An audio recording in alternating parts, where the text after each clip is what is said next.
నిన్నగా మొన్న చూసాం ఆడెవడో చందనం దొంగ వాడు హీరో.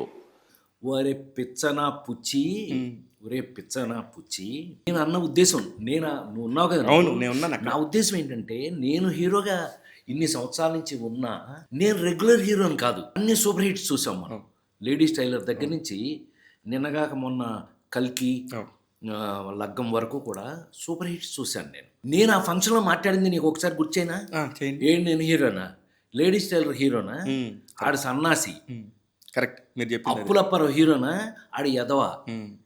ఏప్రిల్లోటి విడుదల దొంగ. నాకు నవ్వొచ్చింది. పోన్లే, ఇంతకాలానికి 48 సంవత్సరాలుగా ఇప్పుడు లేని ఒక ఏదో నెగిటివ్, మనం ఏదో నెగిటివ్ మాట్లాడినట్టుగా ఎవడు కలర్ ఇచ్చాడు. ఆ రాసిన వాడు ఎవడో పుష్పాటులో హీరో దొంగ అని నేను అన్నట్టుగా ఏదో ఆ దొంగ అనేది నాకేదని. ప్రతి ఇంట్లోనూ ఒక మంచం, ఒక కంచం, ఒక గ్లాసు, ఒక తపేళ ఎట్లా ఉంటుందో రాజేంద్ర ప్రసాద్ సినిమా అలా ఉంటుంది. పాపం వాడెవడో నేనేదో దొంగ అంటే దొంగలు అయిపోతారు. పైగా ఎవరో అల్లు అర్జున్ ఎవడో నాకు బిడ్డలా అంటాడు.